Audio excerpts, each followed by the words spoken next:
Good morning, Mr. Chairman and all participants. So, yes, we would like to talk about tips and tricks rather than surgical techniques. So actually, MIS TLIF, is that a fashion or evolution? It depends on how you looked at it. But the first thing first, when you do surgery, don't forget the goal of surgery. The goal is adequate decompression and adequate fixation and stabilize the spine. So regarding MIS TLIF, it has been proved that it's better than PLIF, TLIF in Mexican study. They compare three fusion techniques in 40 patients, and showing that's less blood loss and also less durotomy incidence. However, there's some complications that's been reported, such as this study in the Spine Journal, more patients, 200 patients, showing that there's some complication. 36% of the complication has been reported. Most of the complication is nerve injury and also the dural tear during surgery. Why is that? Because in MIS surgery, there's some learning curve. So this study in Journal of Spine Disorder and Tech in 2014 showing that you need about 44 cases continuously to improve your skill doing the surgery. So after 44 cases, you reduce blood loss, reduce operative time, and the patient pain gets better significantly. And the same year in the Spine Journal, also showing that you need at least 33 patients to get the same goal. So that's why I'm here today. We would like to reduce that case learning by learning from our experience. So the first thing is the OR setup. When you want to do surgery, MIS, you need to get a patient in prone position, and you need to swing the C-arms. You have to make sure that the lower of the table the C-arm didn't hit the lower part of the table. You tape the patient well, because you may need to tilt the table, and also, you may need that to keep some spaces as well.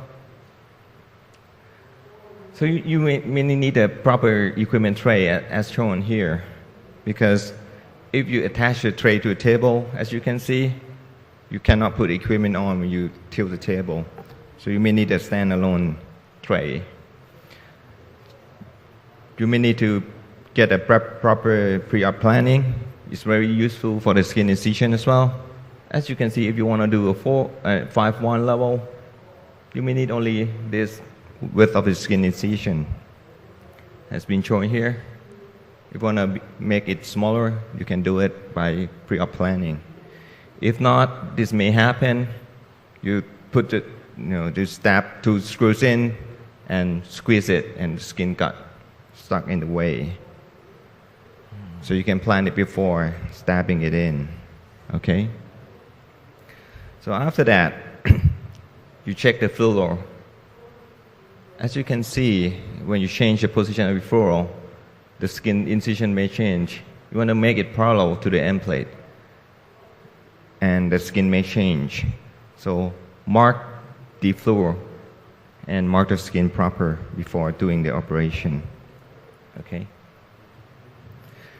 Now we have to have a space for the rod insertion. If you are swinging rod in some company like Medtronic, they need a space to swing the rods in, so you don't you don't drape the skin and prepare the hole for the smaller one. Next step is the surgical case, surgical techniques. Want to go in here onto the facet, doing some hemilaminectomy or laminotomy if you want to say it. Basically, people say you want to go around the multifidus, that area, but actually you have to go through it to get on the facet. By doing that, you may have to cut some of the muscles, or else you're going to go around the pedicles and you not get onto the laminar. So my tips for approaching to the laminar is that you blunt dissect the multifidus through the muscle, stop the bleeding proper, and then you just start working on it. If you go around, you may misplace, go too lateral, and you may injure the nerve during the approach. Okay? So after that, there's two techniques: putting the tube on before or putting the guide wire before doing the decompression. There's some advantage. The good thing is if you want to put the tube on first, the tube can move freely. You can change the position of the tube while doing the decompression. But the bad thing is there's no boundary, there's no marker that you are on or into the proper disc. So you may get into the wrong level. You may need more soft tissue stripping, and the risk of nerve injury is more. But putting the guide wire before doing a decompression in the decompression side, the guide wire goes into the pedicle above and below, so you don't get into the wrong level. There's low risk of nerve injury. But the bad thing is the tilt may start in the way of the K-wire. If you spread the tilt wider, the wire may bend, and that cause some penetration of the wire when you put screws in like that. So yep, you want to put the tilt onto the facet, and you want to do decompress. While doing decompression, I will go through that. I will burr out the facet. You see the facet, cut the piece like that, and then remove it out and use it as a bone graft. When you expose it, be careful. If you need the over-the-top decompression, do it before the laminectomy site, so that you leave the ligament flavum to retract or prevent the nerve injury in that level. So do it the over-the-top decompression first, especially in the congenital spinal canal stenosis, because you have less room to retract the nerve. If you see that the patient have shorter pedicle, we rather do the over-the-top decompression before decompress that side. So this is what I do. So I burr out. I'll skip the video. It takes a bit of time.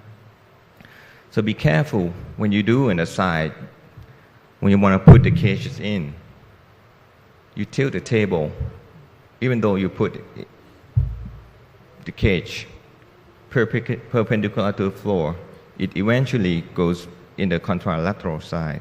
So you need to be careful, because if you put it in the contralateral side that you did not decompress it, the contralateral nerve may get injured, or you may bound the disc and it herniates in the other side as well. So be careful of that. Pedicle screw placements. Pedicle assessment is important. This is how I do it. I'll put a hand, feels the pedicle. This is the model. I go in, feels the facet joint, go up and make sure that's the laminar, and then go down. If I am in the pedicle, I will feel the transverse process. Then I go up again, and that's the point I digged it in. So there'll be less time using furrow and be a bit accurate. But be careful, if you want to go down, you don't sweep it at the transverse process, because that's nerve and vessels going into the facet joints in the upper level area. So this is basic. You want to tap in, X-ray, AEP attached to the medial side of the pedicle, and make sure when you go to lateral, the torque goes beyond the posterior part of the laminar, the vertebra.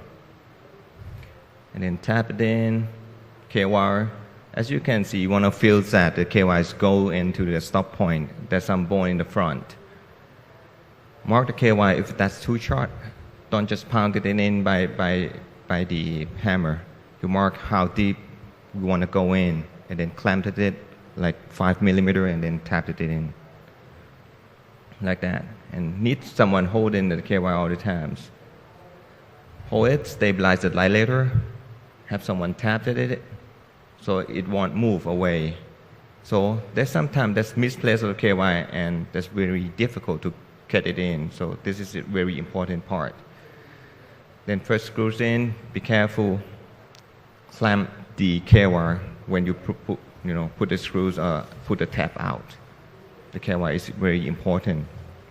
Then second screws placement, same techniques, goes in. Okay, that's kind of the wound that we expected. There be plenty kind of wounds that can be shown. I'm not sure my didn't work. So that we can put a transverse incision for the lateral screws if that's difficult, or you have a degenerative scoliosis. Swing arm can be from the bottom, not from the top if you don't have an area for it. Then we mark the sides, and then always -5. The rod will be in the proper place. Make sure that the rod didn't goes out of the attachment, because it's difficult to get it out if you lose the rod. Then put it in. Make sure there's some space for the nut, locking it in. Okay. So when you put the rods in, test it. Attach to the arm. Mark the skin, make an incision, and then twist. There's two techniques. You want to go parallel. The things that goes parallel, this looks nice. The tips of the L4 is inner part, and L5 is the outer part. That'd be easy to do. But if you got the wrong position of the screws, like this, if the L5s go too medial, you may need the L4 to be out and L5 to be in. So don't worry, it'll be difficult to put the rods in if you try to force L4 to be inner than the outer, like that. That's rod attachment. Okay. So twist, you can twist the rod and then make sure that's a good position. So final tightening, you have to make sure that your hands hold to the instrument, or else this may happen. Like you want to tighten the nut, you hold only the nut holder. Then when you want to twist it, there's some jerk. I want you to see here. There's some jerk around the rod, and then the screws may cut through. I'll show you some jerking movement of the attachment. So when you tighten the nut, if you don't hold it, there's some, even though you hold it tight, there's some jerk movement, then the rods or the screws can be cut through. So that's the final skin incision. The transverse skin incision may need it if you're not sure, if you're not keen on the putting the pedicle screws in percutaneously. You can make a transverse incision, as I discussed before, and you have to avoid too large or too big cage on the upper level as well.